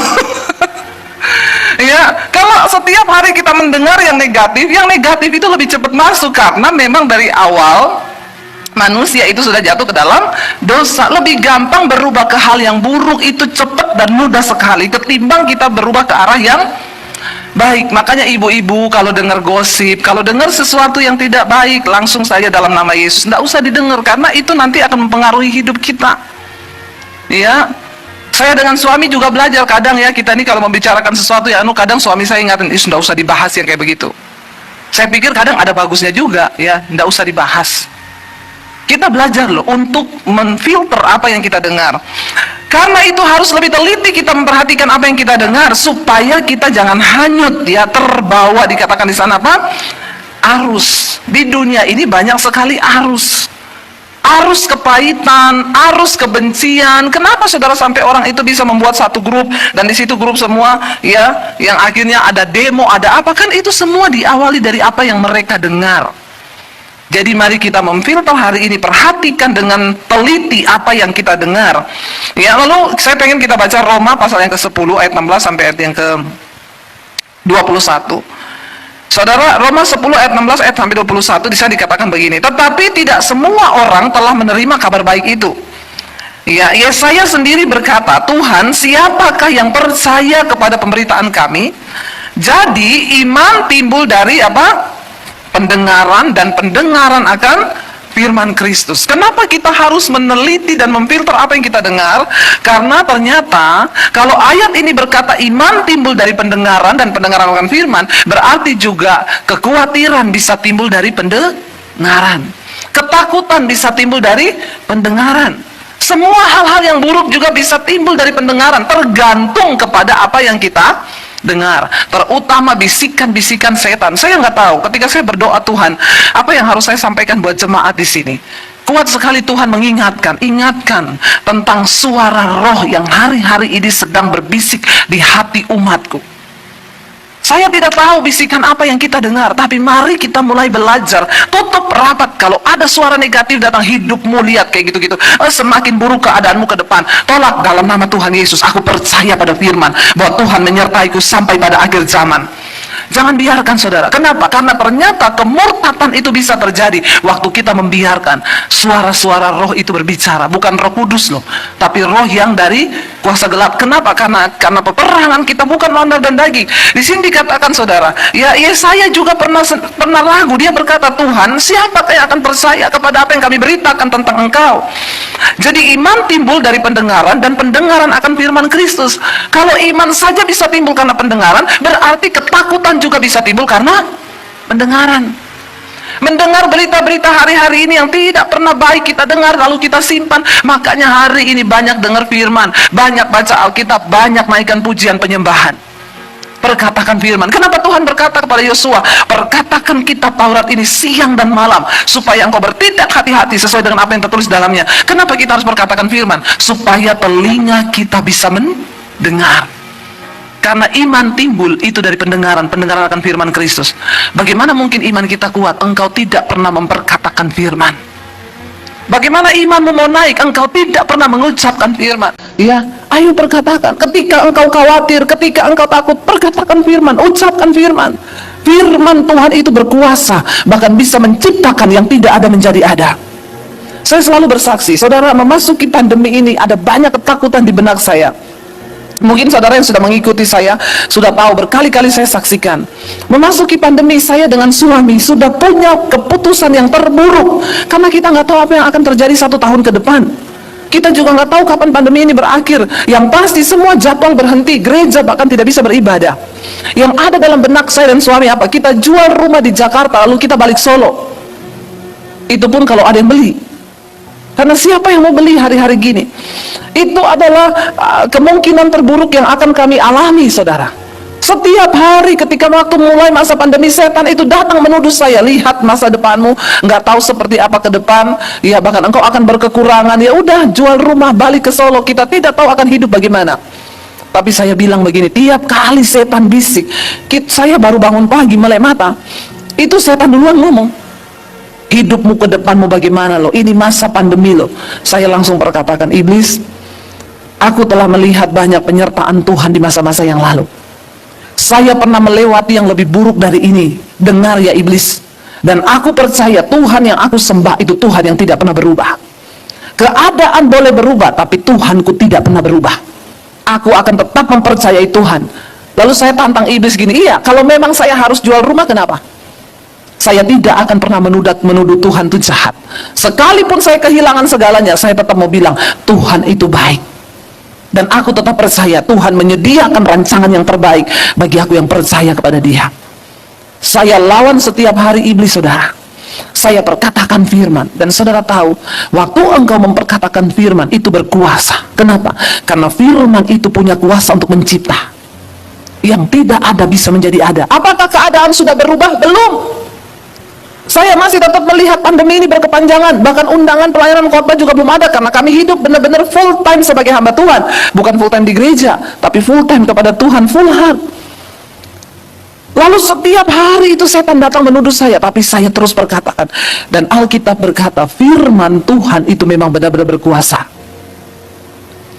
Saudara, saya mau bersaksi sama saudara, saya tidak jadi jual rumah sampai hari ini. Saya malah beli rumah lagi. Tepuk tangan buat Tuhan. Tuhan izinkan, ya, kami sedang bangun studio DBTV sekarang di Jakarta.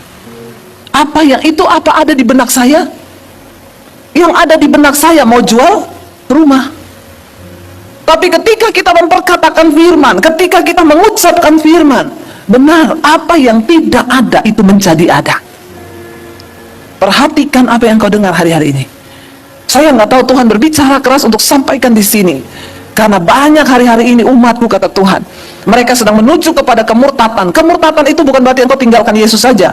Di hatimu sudah tidak percaya ada Tuhan yang bekerja, itu engkau sudah murtad. Karena kekhawatiran dunia ini menghimpit, karena arus dunia yang begitu deras membawa kita, rasanya tidak mudah untuk mempercayai Tuhan. Tapi dengar baik, Tuhan ingatkan kita hari ini, perhatikan, teliti apa yang kau dengar. Saya berdoa jemaat di sini nangkep, supaya waktu engkau pulang, waktu suara hatimu berbicara, cepat-cepat engkau tengking dengan firman Tuhan.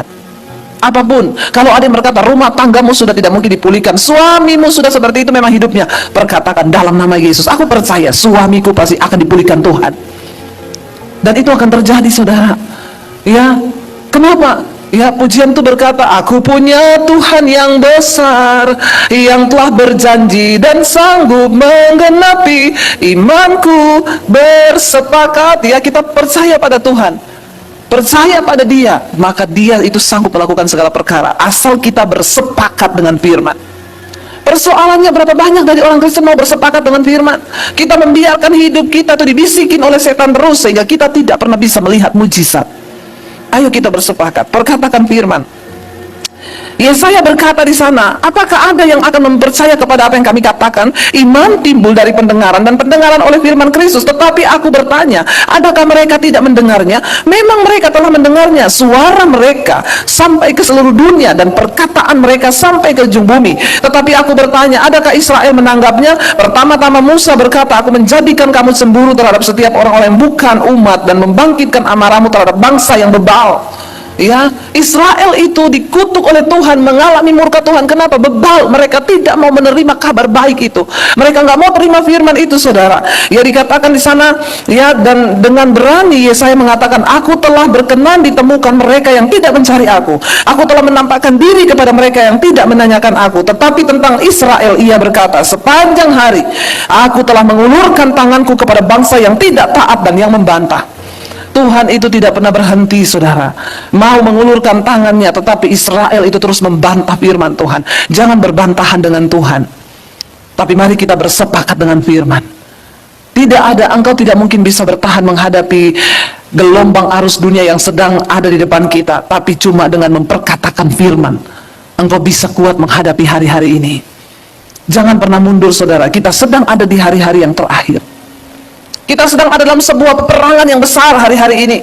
Ayo perkatakan firman. Kenapa? Cuma dengan memperkatakan firman kita akan menang.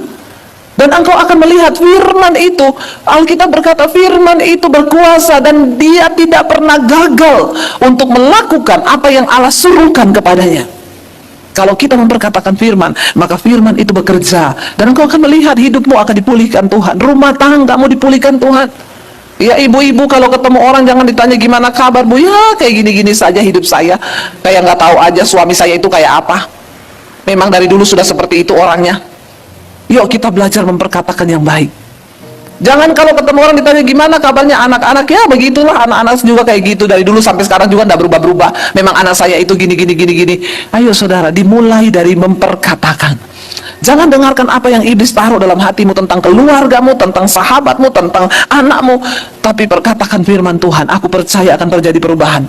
Berapa waktu yang lalu saya ditelepon oleh seorang ibu, dia bilang gini, Bu Debbie, saya bersyukur Bu, saya bersyukur mendengarkan apa yang ibu ngomong. Saya bilang, ibu bersyukur mendengarkan apa yang firman Tuhan ngomong. Saya ngomong menyampaikan firman, bukan omongan saya sendiri. Kenapa? Jadi waktu itu suaminya, saudara, diambil oleh pelakor, sudah tidak pulang ke rumah. Dia telepon saya, nangis. Apa yang harus saya lakukan Bu Debbie? Pertama, lepaskan pengampunan Bu. Ibu mau melepaskan pengampunan? Dia bilang berat. Saya bilang saya tidak mau melayani orang yang tidak mau melakukan firman. Kalau ibu datang kepada saya, berarti ibu bersepakat dengan saya untuk melakukan firman. Karena orang yang datang kepada saya berarti meminta nasihat yang sesuai dengan firman. Jadi kita bikin kesepakatan dulu, ibu mau tidak mendengarkan apa yang saya ngomong? Karena yang saya akan ngomong ke ibu firman, bukan menurut pikiran saya sendiri. Akhirnya dia bilang, iya Bu, mau. Oke. Yang pertama yang harus ibu lakukan, lepaskan pengampunan buat suamimu dan pelakor itu. Tidak mudah Bu, mereka itu menyakiti saya, itu pelakor, telepon saya, maki-maki saya. Zaman now itu memang pelakor lebih galak daripada istri. Orang kalau zaman dulu selingkuh, saudara, sembunyi setengah mati takut ketahuan. Kalau sekarang tidak. Begitu pelakor dapat nomor HP istrinya, dia teror itu istri biar cepat-cepat cerai. Ini cara kerjanya setan. Saya bilang, ibu tidak ada pilihan. Kalau ibu mau rumah tanggamu dipulihkan, lepaskan pengampunan. Tidak gampang. Tapi saya, karena dia mau, saya bilang asal ibu mau loh. Kalau ibu nggak mampu, ibu telepon saya, nanti kita berdoa. Tapi ibu mau kan? Karena ada banyak orang nggak mau. Kalau dia sudah tidak mau bersepakat dengan firman, saya juga nggak bisa bikin apa-apa. Saya nggak mau melayani. Kenapa? Buang waktu, buang pulsa lagi. Ya, jadi saya tanya, mau nggak mau? Oke, masalah mampu dan tidak mampu itu urusan belakangan. Tuhan akan bekerja asal ibu mau. Karena Alkitab berkata apa yang tidak sanggup kita lakukan karena keterbatasan kita sebagai manusia, itu akan dilakukan oleh Allah dalam diri kita. Akhirnya dia bilang, saya mau Bu Debbie, saya mau. Oke, kalau ibu nggak mampu, kita berdoa minta kekuatan Tuhan. Beberapa kali saya menuntun dia berdoa, saudara. Di saat dia sakit hati, saya bilang, ibu, kalau ibu nggak lepaskan pengampunan, ibu akan mengalami banyak penyakit. Orang itu kalau banyak kepahitan, saudara, senyum aja susah. Ya, omongannya juga berat. Lalu akhirnya dia mulai mau melepaskan. Lama-lama dia telepon itu sudah bisa tersenyum. Ya, dia bilang, iya Bu, saya kalau ingat pelakor itu kasihan justru. Dari benci berubah menjadi kasihan. Kenapa? Karena dia mau melakukan firman. Berapa waktu yang lalu dia telepon saya, dia bilang, Bu, sesuatu yang ajaib terjadi. Kenapa? Suami saya pulang ke rumah. Dan yang luar biasa Bu, tidak ada rasa benci di hati saya. Dulu dia benci banget saudara. Wah, itu kalau berantem saudara, sudah segala macam perkataan kotor keluar saudara. Tetapi ketika Tuhan mulai ubahkan hatinya, dia mau bersepakat dengan firman. Lalu terakhir dia telepon gini, Bu, suami saya pulang. Waktu dia pulang, tidak ada rasa benci di hati saya. Yang ada itu belas kasihan. Apa yang tidak mampu dilakukan oleh firman? Waktu engkau mempercayai dan bersepakat dengan firman, hati yang keras, kebencian yang begitu besar, itu akan dirubah oleh firman. Saya heran ada orang Kristen yang masih hidup dengan, saya punya dendam kesuma, tidak akan mungkin saya lepaskan sama orang itu. Ini orang-orang macam begini, orang-orang yang tidak mau tunduk kepada firman dan tidak mau bersepakat dengan Tuhan. Yang begini ini yang murtad walaupun Kristen, namanya tidak tercatat dalam kerajaan Allah. Saudara, tidak ada pilihan hari ini. Mari kita bersepakat dengan firman. Kenapa? Iman timbul dari pendengaran. Pendengaran akan firman Kristus. Bukan cuma itu, firman sanggup menciptakan masa depanmu. Saya sudah melihat dengan mata kepala saya tahun lalu, yang ada di benak saya, jual rumah pulang Solo. Tapi waktu saya memperkatakan firman, apa yang terjadi? Semua ketakutan itu tidak terjadi. Tuhan mengubah keadaan dari yang tidak mungkin menjadi mungkin, dari yang tidak ada menjadi ada. Ayo, cuma sekarang ini kita mau nggak mempercayai firman? Kita mau nggak memperkatakan firman? Ya, Tuhan berkata di sini, iman itu timbul dari pendengaran. Tetapi bangsa ini, kata Tuhan, mereka membangkitkan amarahku. Sepanjang hari aku telah mengulurkan tanganku kepada bangsa yang tidak taat dan yang membantah. Mengapa mujizat tidak pernah terjadi dalam hidup kita? Karena kita berbantahan dengan firman. Kita nggak mau setuju. Alkitab udah bilang bersukacitalah. Kita kehilangan damai, kita nggak bersukacita. Di rumah kita ribut, kita berantem suami istri, ya tidak ada damai sejahtera. Bagaimana kita bisa melihat firman digenapi? Alkitab berkata, dua orang bersepakat di dunia ini meminta apa aja, Tuhan pasti beri. Ini bicara tentang kekuatan suami istri. Kenapa ada firman Tuhan, saudara? Firman ini ditulis supaya hidup kita ini di dunia ini berhasil dan beruntung. Tuhan bilang, Yosua, jangan engkau lupa memperkatakan kitab Taurat ini. Renungkan itu, perkatakan itu siang dan malam, supaya perjalananmu di dunia ini berhasil dan beruntung. Cuma itu saudara, dan saya sudah mempraktekkan dan saya melihat itu semua terjadi dalam hidup saya. Untuk apa kita percaya Tuhan kalau kita tidak bersepakat dengan firman-Nya? Ya, kalau Tuhan bilang mengampuni, ayo lepaskan pengampunan. Jangan ngeyel, tapi Bu, terlalu sakit yang dia buat sama saya. Biarin aja, lepaskan pengampunan, kata firman Tuhan. Makanya saya itu saudara, kalau ada orang datang bertikai, rumah tangganya sudah diambang perceraian, saya selalu tanya, ya kalian ini ada nggak salah satunya yang masih mau rumah tangganya dipulihkan? Kalau masih ada salah satu berkata, saya mau Bu, oke, kita jalan, kita minta Tuhan bekerja. Tapi kalau dua-duanya berkata, sudah nggak mau Bu, udah cerai aja, maka saudara nggak usah buang waktu. Susah layani yang kayak begitu. Tuhan bisa bekerja waktu kita mau bersepakat dengan Dia. Waktu kita mau bersepakat dengan firman, nggak ada yang mustahil. Ketika engkau juga punya anak, ya saya pernah melihat satu kesaksian seorang ibu yang anaknya lahir autis, nggak bisa ngomong. Tapi dia berkatakan firman setiap hari, aku menciptakan engkau kembali, organ-organ tubuhmu sehat, syaraf-syarafmu normal, engkau bisa berbicara. Anaknya sehat saudara, bahkan bisa tumbuh normal, asal kita mau bersepakat dengan firman. Apa yang tidak mungkin? Ya, firman Tuhan itu sanggup melakukan segala perkara. Hari ini saya berdoa supaya kita semua diberikan Tuhan kepekaan lebih lagi. Hati-hati dengan apa yang kau dengar, teliti, ya, terutama bisikan-bisikan di dalam hatimu itu yang Tuhan ingatkan hari ini buat setiap jemaat di tempat ini. Jangan biarkan bisikan di hatimu. Saya melihat sekarang saudara, di masa pandemi ini, kenapa di Jepang itu tingkat bunuh dirinya tinggi sekali. Ya, yang mati karena corona cuma ribuan, yang mati karena bunuh diri itu puluhan ribu. Puluhan ribu. Kenapa saudara? Karena mereka mau mengikuti bisikan di dalam hatinya tentang kepahitan hidup, tentang sesuatu yang ya menuduh bahwa Tuhan itu tidak ada, bahwa Tuhan itu jahat. Tetapi waktu engkau mendengarkan firman, saya kemarin waktu di diizinkan Tuhan ya pelayanan di Amerika, saudara. Waktu saya pelayanan khotbah di Colorado, saya ketemu dengan jemaat Mesbah Doa. Dia bilang, Bu, saya bersyukur di masa pandemi saya bisa ketemu channel Ibu.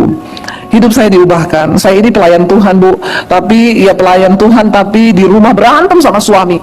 Ya berantem jalan terus. Pokoknya hidup saya tidak berubah lah, padahal saya seorang pelayan Tuhan di gereja. Tapi sejak saya mendengarkan khotbah-khotbah Ibu, saya belajar untuk berubah, Bu. Dan saya banyak diubahkan Tuhan. Saya mulai belajar sabar menghadapi suami saya. Dan singkat cerita, suaminya sakit, saudara. Ketika suaminya sakit itu, dokter bilang dia kehilangan kayak ingatan. Jadi ya udah, ya maaf kata, kalau saya ngomong ya sudah seperti orang yang hilang ingatan. Jadi kadang jalan-jalan sendiri, kadang marah-marah sendiri, senyum-senyum sendiri. Tidak mudah loh seorang istri itu. Dan dia bilang, suami saya ini selama muda, Bu, menyakiti hati saya terus. Ya coba kalau dia bilang, coba saya nggak bayangkan kalau saya nggak mendengar firman yang Ibu sampaikan. Mungkin di saat tua suami saya sakit begini, saya racun kali. Ya benar, karena waktu muda menyakiti terus. Tapi Tuhan itu luar biasa, Bu. Tuhan itu mengubahkan saya, mengubahkan karakter saya. Saya bersyukur Tuhan sudah persiapkan saya. Ketika suami saya sakit begini, dia bilang, itu kan dokter juga nggak bisa berbuat banyak.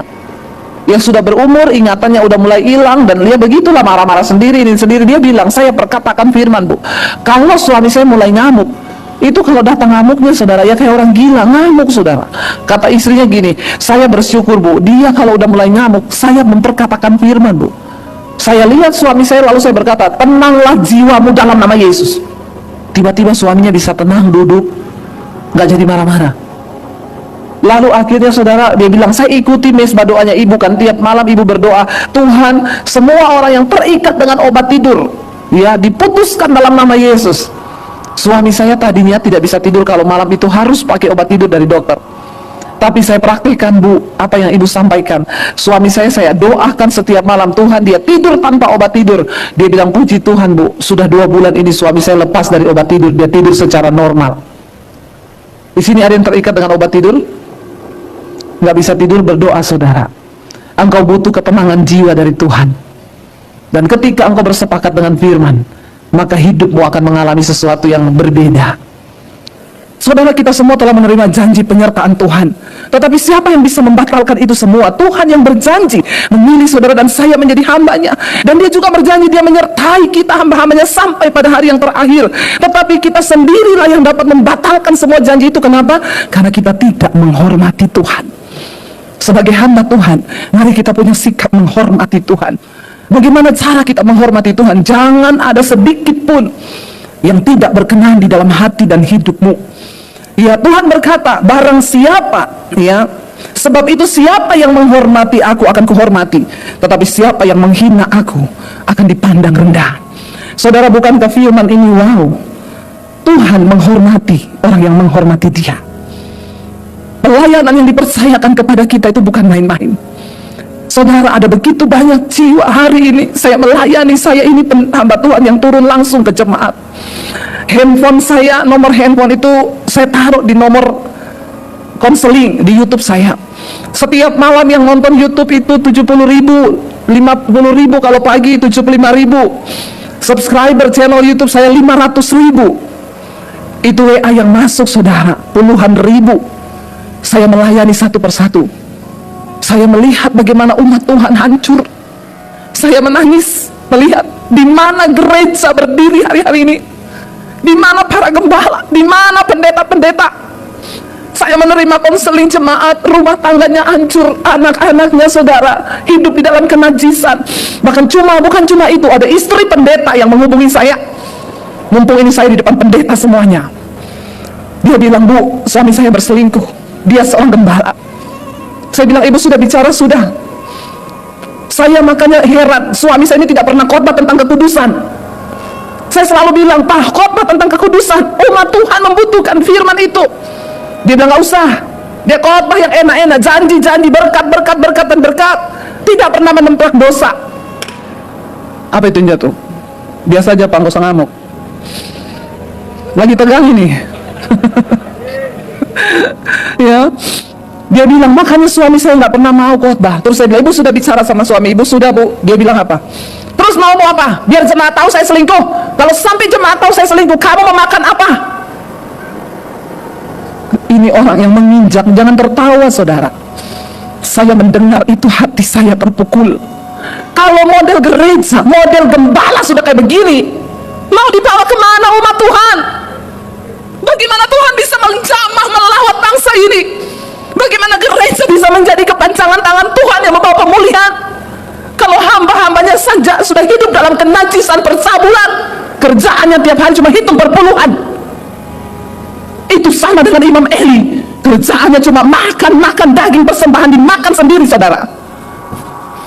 Pak Victor, siapa suruh undang saya?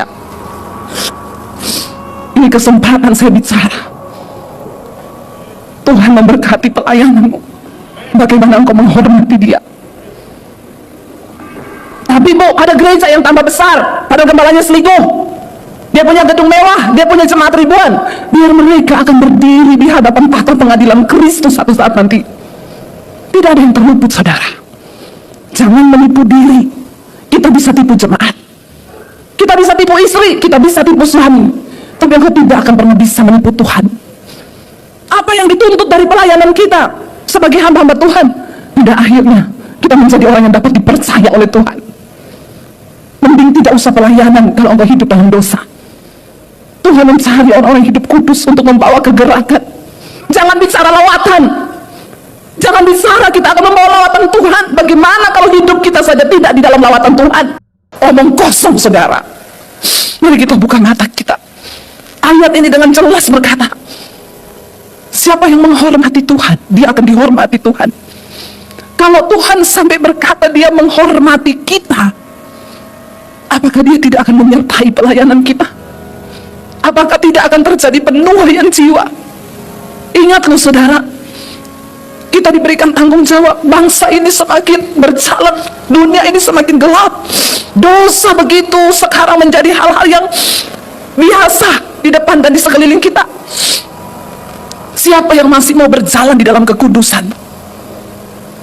Siapa? Saya pernah ada di dalam satu pelayanan, membawahi tim PPW. Saya berkata kepada tim PPW, setiap hari Senin kami ada kul bersama. Saya bilang, kita setiap hari Senin menyembah Tuhan, datang sama Tuhan. Karena dengar baik-baik, justru yang paling jauh dari hadirat Tuhan itu biasanya imam musik. Karena mereka sudah terbiasa di atas mimbar. Justru yang biasanya paling jauh dari hadirat Tuhan itu pendeta dan imam musik. Maaf loh saudara, banyak jemaat yang imannya lebih jauh tinggi daripada kita para hamba Tuhan. Dan kita dituntut oleh Tuhan menjadi hamba yang dapat dipercaya. Saya pernah ngomong, kalau kita kul, kita doa, kita cari wajah Tuhan. Jawabannya apa? Bosan Bu, masa tiap hari menyembah Tuhan terus? Sekali-sekali kita nobar lah, nonton bareng bioskop. Saya jawab, nggak bisa. Kita harus ada di dalam alam roh, kita harus masuk dalam hal-hal yang rohani. Gembalanya datang di depan saya, mereka bilang, Pak, sesekali ya kita nggak usah doa, nobar aja. Pendetanya bilang, iya nggak usah terlalu rohani-rohani lah, nobar aja tiap Senin. Gembala. Saudara, bagaimana gereja bisa berdiri menjadi mercusuar di tengah bangsa yang gelap? Bagaimana kita hamba-hamba Tuhan menjadi alat terang Tuhan di tengah dunia yang sudah semakin seperti ini, kalau kita saja tidak menghormati Tuhan? Mari kita lihat bersama satu ayat firman Tuhan, 1 Korintus pasal yang keempat, ayat yang pertama saudara. 1 Korintus pasal yang keempat ayat yang pertama, kita baca sama-sama. Firman Tuhan berkata di sana, 1, 2, 3. Demikianlah hendaknya orang memandang kami sebagai hamba-hamba Kristus yang kepadanya dipercayakan rahasia Allah. 2. Yang akhirnya dituntut dari pelayan-pelayan yang demikian ialah bahwa mereka ternyata dapat dipercayai. Firman ini berkata saudara, kita ini adalah hamba-hamba Tuhan, pelayan-pelayan Kristus, hamba-hamba Kristus yang kepada kita dipercayakan rahasia Allah. Kita dipercayakan rahasia Tuhan loh. Untuk berbagi rahasia tidak mudah. Kita harus menemukan orang yang benar-benar kita percaya, baru kita bisa ngomong rahasia kita, benar nggak? Saya tidak akan sembarang ngomong tentang rahasia saya kepada orang lain. Yang paling tahu hidup saya, nomor 1 Tuhan, kedua suami saya. Kenapa? Karena saya begitu percaya kepada suami saya. Tidak ada orang lain yang tahu hidup saya, bahkan orang tua saya tidak tahu. Kejatuhan saya, semua rahasia-rahasia pribadi saya yang tahu nomor satu Tuhan, kedua suami. Karena dari awal pernikahan, saya tidak mau ada yang disembunyikan. Kita harus hidup dalam kekudusan supaya tidak ada celah iblis. Jadi saudara, bagaimana kita bisa mempercayakan rahasia kita hanya kepada orang yang kita percayai? Tuhan memberikan rahasianya kepada siapa? Orang yang bisa dia percaya. Ayat ini berkata, demikianlah hendaknya orang memandang kami sebagai hamba-hamba Kristus yang kepada kita dipercayakan rahasia Allah. Wow nggak saudara? Wow, Tuhan berbagi rahasianya dengan kita. Dia beritahukan apa yang mau terjadi ke depan waktu kita berdoa supaya kita terus berada dalam pergerakan Tuhan. Saya tidak pernah tahu akan ada pandemi di 2020, tapi Tuhan sudah memberitahukan rahasianya kepada saya. Cepat ambil alih dunia media, beritakan Injil kerajaan Allah. Saya tidak pernah tahu. Saya hanya melangkah dalam ketaatan, tiba-tiba 2020 lockdown, bahkan orang tidak boleh beribadah. Saudara, Tuhan memberitahukan, jangan terlena. Kenapa Eli kehilangan kepercayaan Tuhan?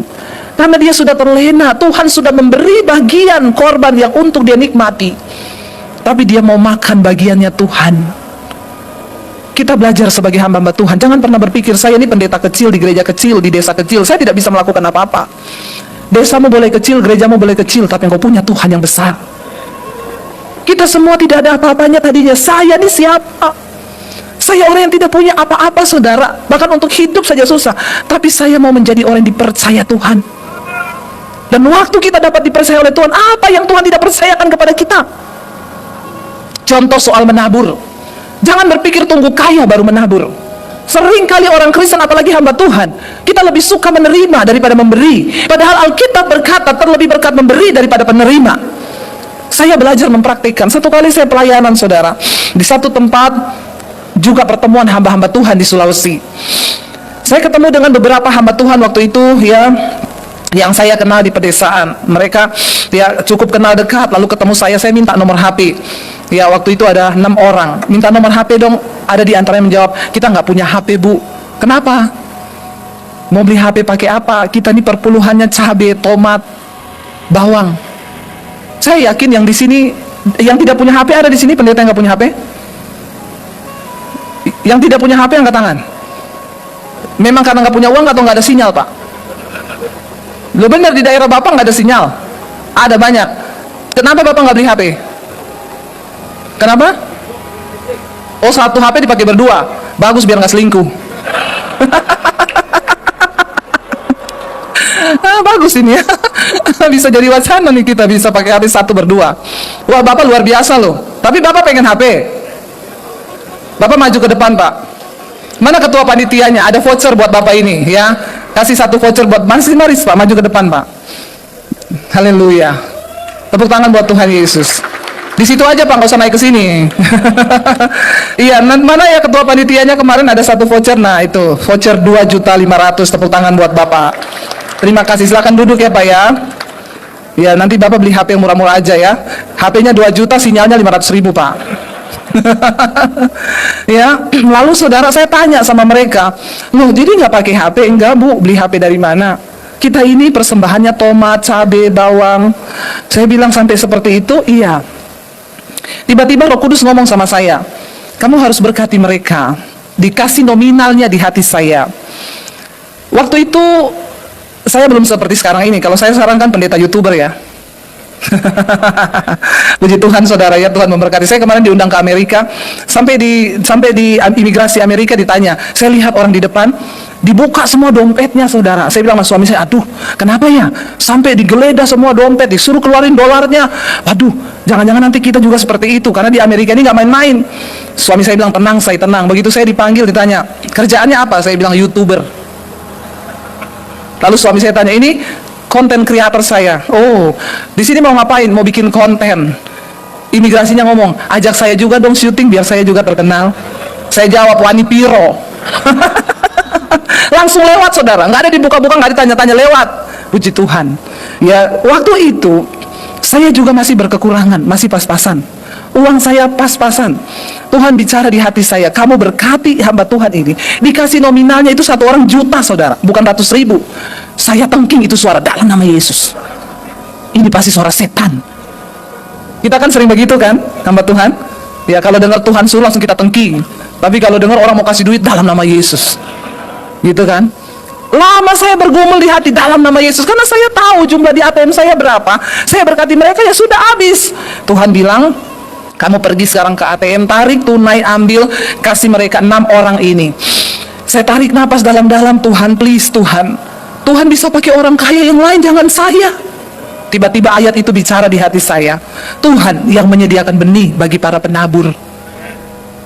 Tiba-tiba Roh Kudus ngomong, kamu itu cuma penabur, benihnya dari Tuhan. Tapi kan kita seringkali pintar khotbah. Begitu melakukan firman itu kan tidak semudah waktu kita khotbah kan? Amin apa amin? Ngomong aja sesama hamba Tuhan, gak usah ditutupi. Jangan ada dusta di antara kita. Ngomong gampang, khotbah gampang, melakukan itu tidak semudah. Tapi Tuhan cari orang yang bisa dipercaya. Saya taat, saya suruh antar, ada anak di gereja itu, bang antar saya ke ATM dekat sini, naik motor nggak apa-apa bu, nggak apa-apa biar cepet yuk. Sampai di ATM saya masukin kartu, saya tarik jumlah nominal itu, ditulis di mesin ATM-nya, uang di ATM ini tidak cukup dengan jumlah yang Anda tarik. Saya bilang yes, Tuhan tidak berkehendak. Iya kan? Akhirnya saya bilang oke, kita pulang. Roh Kudus ngomong di hati, pergi ke bank, tarik di bank. Saya bilang saya tidak bawa kartu, saya tidak bawa buku. Kalau tarik di bank biasanya pakai buku. Roh Kudus ngomong lagi, tidak, yang penting ada KTP. Saya agak ciut, saya bilang sama masnya, mas, bank yang terdekat di sini, bang ini di mana? Di sini bu. Oke, saya datang. Mbak, saya mau tarik tunai segini. Oh iya bu, bawa buku sama ATM-nya. Saya cuma bawa ATM, bukunya saya nggak bawa, saya dari Jakarta. Tapi saya ada KTP. Oh ya udah nggak apa-apa. Mana KTP-nya? Iya, jadi saudara. Gelo saya, gelo. Lalu ditarik, keluarlah duitnya. Saya mampir di Indomaret, saya beli amplop, saya amplopin. Lalu saya bagi pelan-pelan supaya tidak saling tahu. Kalau engkau memberi dengan tangan kanan, tangan kiri nggak usah tahu. Nggak usah ngomong-ngomong ke orang. Saya kasih pelan-pelan, saudara. Habis itu sedih hati saya, sedih. Bukan seneng. Kalau orang memberi yang terbaik itu tidak mungkin dengan sukacita. Pasti dengan air mata. Bohong kalau saudara memberi dengan sukacita. Kalau saudara masih memberi dengan sukacita, itu berarti belum yang terbaik. Kenapa? Kalau yang terbaik itu ada korban di sana, ada air mata. Saya sedih habis ngasih itu, saudara. Saya menoleh ke atas, saya bilang, sudah Tuhan, puas. Dan saya nggak berani cerita ke suami, karena memang suami saya itu udah bilang, saya untuk menabur saya percayakan sama kamu. Ya, karena saya lihat kamu itu orangnya lebih peka. Dulu dia nggak percaya. Setelah dia melihat istrinya ini, bagaimana saya menabur dan Tuhan memenuhi lumbung-lumbung kami sampai berkelimpahan, dia baru percaya. Dia bilang, nih terserah kamu, nggak usah tanya kalau mau menabur, ikuti aja tuntunan Tuhan. Suami istri harus saling dipercaya dalam hal keuangan. Apalagi pendeta. Nggak ada amin. Pendeta jangan simpan uang di kaos kaki. Ya. Sampai istrinya tanya, itu uang di kaos kaki merah, di sepatu yang situ uang apa? Kata suaminya, uang sial. Kenapa? Udah gua sembunyiin, lu temuin juga. Sial banget itu uang.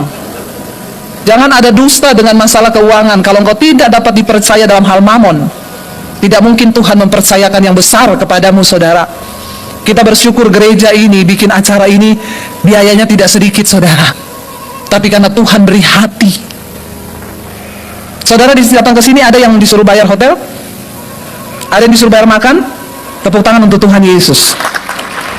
Gereja kayak begini perlu ditiru, gereja-gereja besar di Jakarta. Mumpung kita di Semarang. Tapi ini kan didengar sama pendeta-pendeta besar yang uangnya puluhan miliar. Jangan hanya memperkaya diri kayak Imam Eli, semua dimakan, uang misi dimakan. Di Jakarta gereja-gereja uang misi nggak pernah keluar, ditabung di bank, main saham, kalah saham. Syukur. Benar saudara, menyakiti hati Tuhan, tapi tidak berasa kalau mereka tidak menghormati Tuhan. Saya mendengar banyak uang gereja dimasukin saham. Bertobat pendeta-pendeta. Mumpung saya di depan pendeta kan, jadi waktunya tepat. Kalau saya khotbah begini di depan jemaat nggak cocok. Benar saudara, hajar saja ya. Udah mau kiamat. Saya nggak peduli mau diundang atau tidak diundang. Saya sudah punya ladang pelayanan di YouTube. Yang nonton sampai di bangsa-bangsa, penduaian sampai ke belahan dunia, gereja membangun tembok-tembok, silahkan. Biar Tuhan saudara yang bekerja hari-hari ini. Terjadi kayak Imam Eli, dimakan semua. Uang misi puluhan miliar tidak pernah keluar, membantu pelayanan gereja di daerah-daerah. Mana ada yang buka mata? Mana ada saudara? Ya, kita hormati Tuhan. Dari yang kecil saudara belajar. Yang Tuhan cari dari kita cuma bisa dipercaya. Akhirnya saya tabur itu uang saudara. Saya pulang, udah saya urus dada aja, terima kasih Tuhan. Engkau yang menyediakan benih bagi para penabur. Sampai di Jakarta pun saya nggak cerita sama suami. Besoknya hari Minggu saya pelayanan di Jakarta. Di satu mall saya berkhotbah. Waktu pulang, saya sudah keluar buru-buru dari mall itu. Ada ibu-ibu kejar saya. Dia kejar, Bu Dewi sebentar Bu. Dia langsung masukin amplop di tas saya. Ada berkat dari Tuhan Bu. Sampai di rumah saya hitung berkatnya saudara.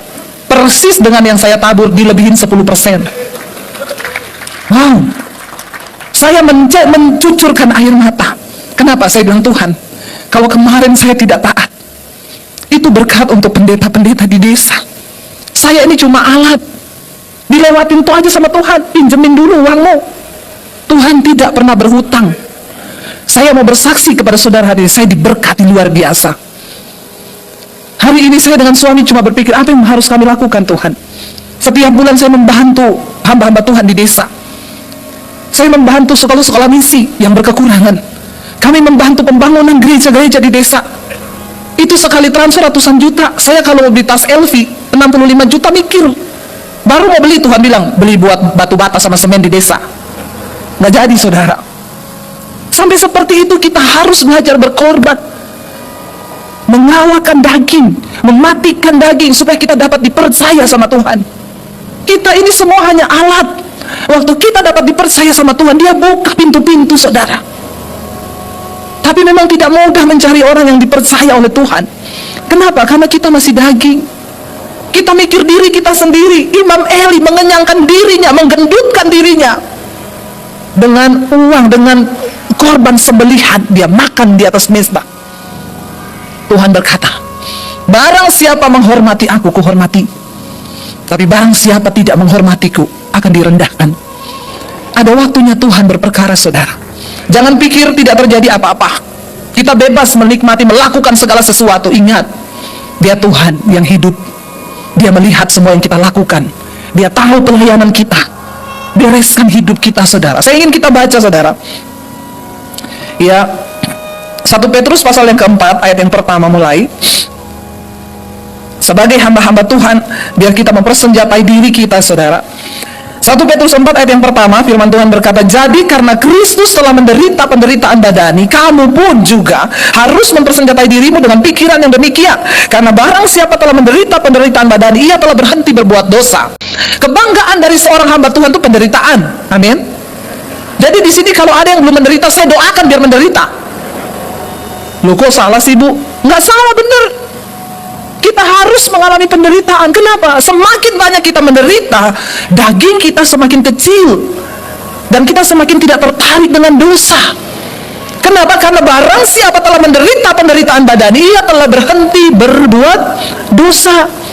Hanya satu hal yang bisa mengalahkan daging kita, menyusutkan daging dan keakuan manusia kita, yaitu penderitaan. Karena itu pemazmur berkata, aku menderita itu baik bagiku, supaya aku belajar ketetapan Tuhan. Jadi jangan ada yang berpikir ikut Tuhan gak menderita. Menderita, kita harus menderita. Kebanggaanku, kata Rasul Paulus, adalah penderitaan di dalam Kristus. Dan aku terlebih suka menderita. Karena itu dia berkata, setiap hari aku ada dalam bahaya maut. Aku karam kapal, aku dipenjara, aku dianiaya, aku dipukuli. Karena nama Yesus. Kita belum seperti Rasul Paulus. Belum ada yang dipenjara karena nama Yesus. Belum ada yang dipukuli. Penderitaan ringan yang kau hadapi hari-hari ini sedang mengerjakan kemuliaan kekal yang nilainya jauh melampaui segala sesuatu yang ada dalam dunia ini. Sabar menderita saudara, sabar. Dalam hidup pengiringan saya kepada Tuhan itu isinya penderitaan terus. Makanya ada yang bilang ketika pandemi ini tiba-tiba nama saya muncul di YouTube. Ada yang bilang ini pendeta dari mana tiba-tiba muncul gara-gara pandemi ada YouTube. Dia tidak mengikuti bagaimana Tuhan proses saya berakar ke dalam seperti pohon korma. Pohon korma itu saudara, ketika dia ditanam, ditaruh batu di atasnya. supaya akarnya turun ke bawah mencari air. Dan ketika dia sudah menemukan air, barulah tunasnya tumbuh, batu itu dihancurkan. Setelah dia tumbuh, baru dia berbuah. Karena itu pohon korma itu sangat berkhasiat. Saudara yang pernah pergi ke Israel, kita kalau sudah lemah, pusing, makan satu korma, langsung berenergi lagi. Buah korma itu sangat memberikan kekuatan dan nutrisi bagi orang-orang yang memakannya. Harusnya hidup kita begitu. Bukan cuma itu, pohon korma sekalipun dia sudah mati, kalau para musafir lewat di padang gurun, mereka kehausan, mereka cari bekas pohon korma yang mati. Kenapa? Karena di bawah itu pasti ada air. Bayangkan loh, udah mati aja masih tetap jadi berkat. Amin. Biar hidup kita juga begitu. Saya bilang kepada anak-anak saya, satu saat kalau Tuhan panggil mami mati, mami bersyukur khotbah-khotbah mami di YouTube masih bisa jadi berkat bagi banyak orang. Sekalipun saya sudah mati, kalau sudah waktunya, ya sudah, kita pulang istirahat. Tapi kalau Tuhan masih kasih kita waktu, ayo kita bekerja sungguh-sungguh selama masih siang. Doa, saudara, tidak ada yang tidak bisa. Saudara jangan bilang saya di kota kecil. Doa itu dapat mengubah segalanya.